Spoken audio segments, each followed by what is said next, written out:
The steady hum of the plane's engines was a constant, low rhythm, blending with the soft vibrations beneath my seat as I leaned back, letting the sound wash over me.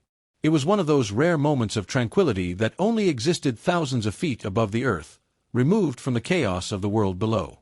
The seatbelt sign flickered off, and the passengers around me settled into their routines. Some pulled out books, others tucked themselves under blankets or mindlessly scrolled through their phones, cocooned in their own little worlds. I exhaled, trying to focus on the presentation slides in front of me. My early meeting in Chicago was important, and I needed to be prepared. Just as I was mentally running through my key points, my phone vibrated against the tray table. The interruption wasn't unusual.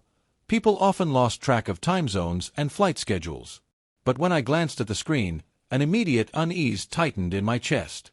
Madison, my wife of 11 years. She rarely called these days, our conversations having dwindled to mere essentials: bills, schedules, household tasks, a dull exchange between two people who had once shared everything. For a split second, I thought about letting it go to voicemail. Whatever it was, it could wait.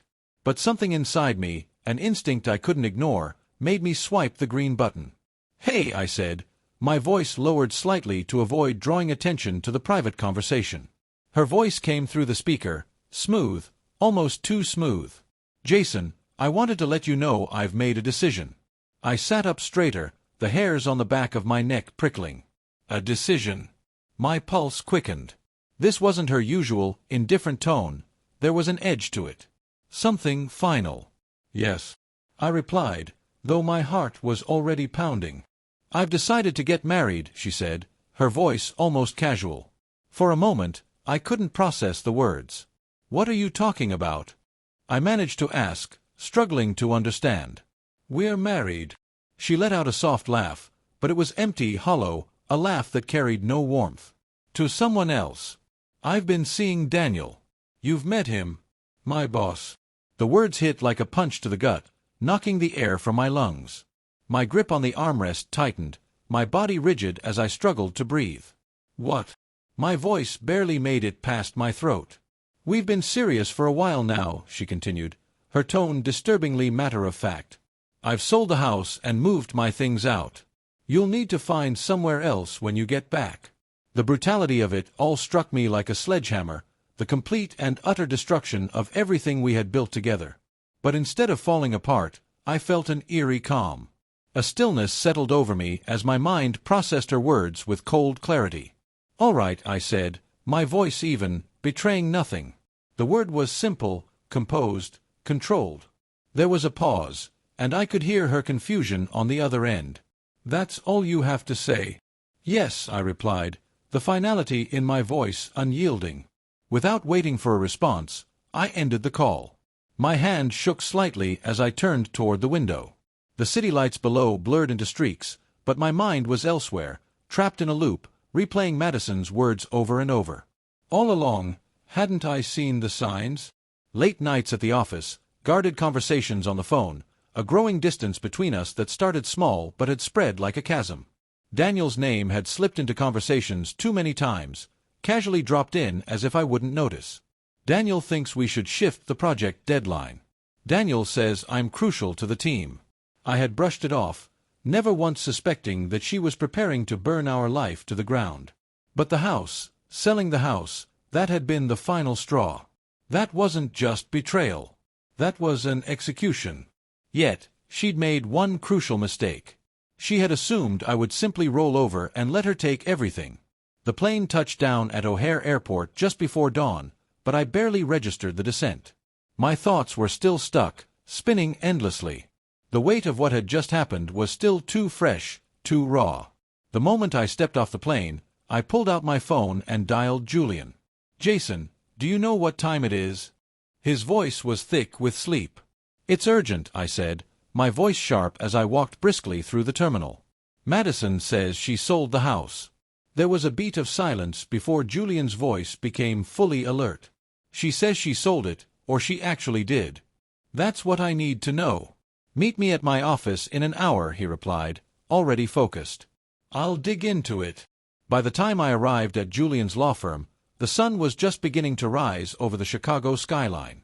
"Julian," sharp as always in his suit despite the early hour, slid a thick folder across the desk toward me.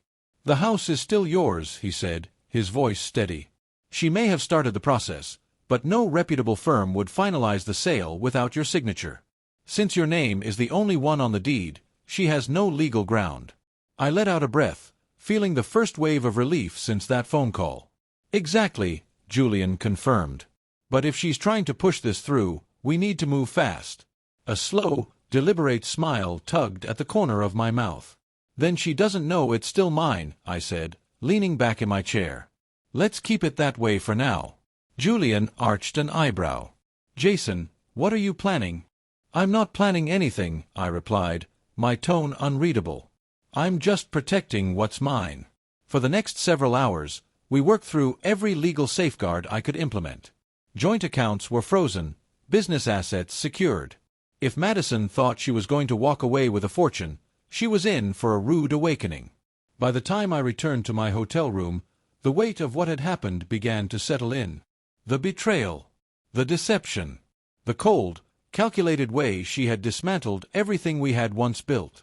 But with the pain came something else, a clarity I hadn't felt in years. She had underestimated me. The next morning, I stood by the window of my hotel room, watching as the city slowly came to life beneath me. The skyline stretched out in every direction, full of opportunity. For too long, I had been passive, convincing myself that Madison and I were just going through a rough patch. But now I saw the truth. She had been planning this for a long time, and I had been too blind, too hopeful to notice. Later that afternoon, I called Carter, my financial advisor. "How bad is it?" I asked, skipping the pleasantries. Carter hesitated before speaking. "I won't lie, Jason. Madison's been making large withdrawals for weeks now." My grip tightened around the phone. "How large?" "Large enough that it would have been a serious issue if you hadn't already moved most of your liquid assets into protected accounts," Carter said. "You made the right call." My stomach churned. She hadn't just betrayed me, she had robbed me. "Freeze everything still connected to her," I said, the words coming out with cold finality. "Already done," Carter assured me. "She won't get another cent." A grim satisfaction settled over me. Madison had played her hand. Now it was my turn. That evening, just as I was starting to settle into a rhythm, my phone rang. The number was blocked, unfamiliar. Normally, I wouldn't have answered, but something instinctive urged me to pick it up. I pressed the phone to my ear, my heart already racing for reasons I couldn't explain. "Hello," I said, my voice steady, betraying none of the tension rising in my chest. There was a long, unnerving silence before the sound of a distorted mechanical voice crackled through the speaker. "You think this is over?" And then, the line went dead. I stared at the screen, feeling the blood drain from my face as the words echoed in my mind. It wasn't Madison's voice. It wasn't Daniel's. But the intent was clear. This wasn't just a matter of a failed marriage. This was something far more dangerous. A war, and I was at the center of it. I slowly lowered the phone, my pulse quickening, a dark sense of foreboding settling in. The voice had been artificial, but the message was crystal clear. Madison was escalating. This wasn't just some bitter ex-wife lashing out. She had a plan. I immediately dialed Julian, trying to keep my voice steady despite the surge of adrenaline coursing through me. "I just got a call from a blocked number," I said. Distorted voice. "They said, you think this is over." Julian exhaled sharply. "That's a threat, Jason. You need to document everything. Keep records. Save every message, every interaction. And if it happens again, report it to the police." "Do you think it was her?" I asked, my stomach turning. "I don't know," he admitted. "But whoever it was, they want to rattle you. Don't give them the satisfaction." I clenched my jaw, the weight of his words sinking in. He was right. Madison thought she could intimidate me into submission. But I wasn't going to bend. The next morning, I met Carter at his office. He pulled up my financial records, his expression tight. There was something in his tone that caught my attention. "We found something interesting," he said, clicking through the files. "Madison's withdrawals. They weren't just large. They were strategic." "Strategic?" I echoed, raising an eyebrow. Carter clicked on a transaction, revealing a list of wires. She transferred a significant amount of money into a separate account under her name. That's not the strange part, though. Then what is? I asked, leaning forward. He opened another file, revealing a new set of records. She wired a chunk of money to a private investigator. My blood went cold. She's having me followed. Looks like it. I exhaled slowly, my fingers curling into fists. Madison wasn't just trying to take my assets anymore. She was looking for something, anything she could use against me. Or maybe she was setting me up. Either way, I needed to stay one step ahead.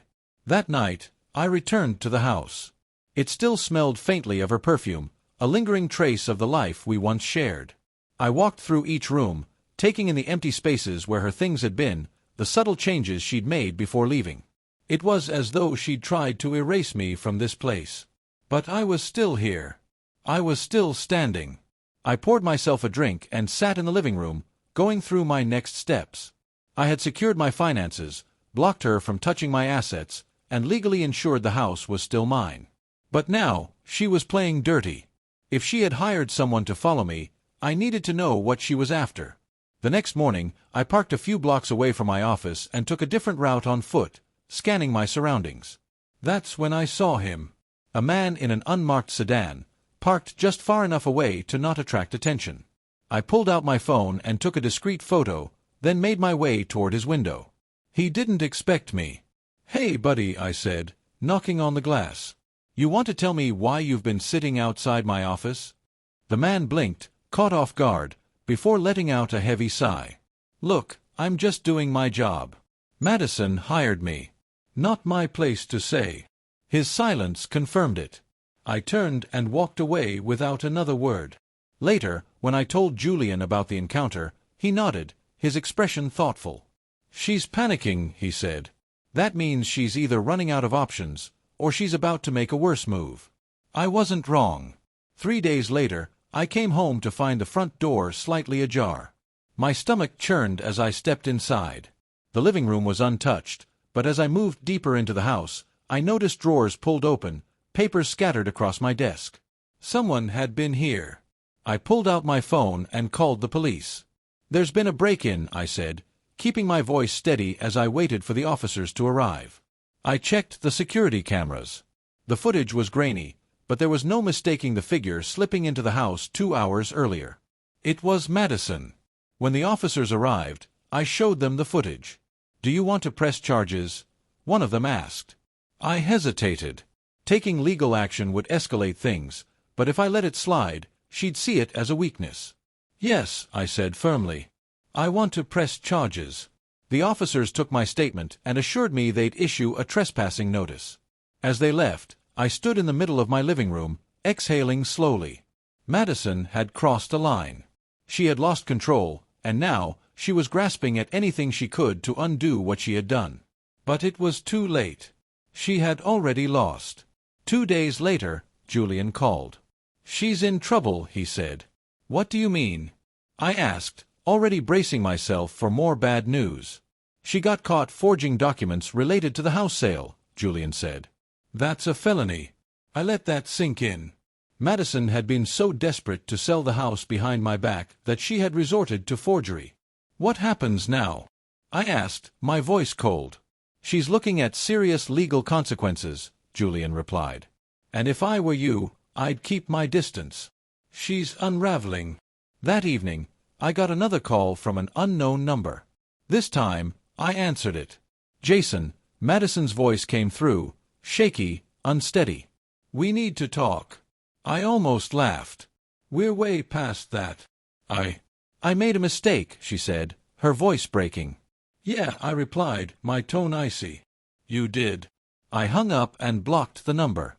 I was done. A week later, the court ruled in my favor. The house was mine. My assets were protected. Madison had no legal claim to anything I owned. The fight was over. When I left the courthouse, I saw her standing outside. Her shoulders slumped, her face pale. She looked up at me, and for the first time in years, I didn't see the confident, untouchable woman I had once admired. I saw someone lost. I'm sorry, Jason, she whispered. I met her gaze, feeling nothing. I hope you find what you're looking for, Madison, I said quietly.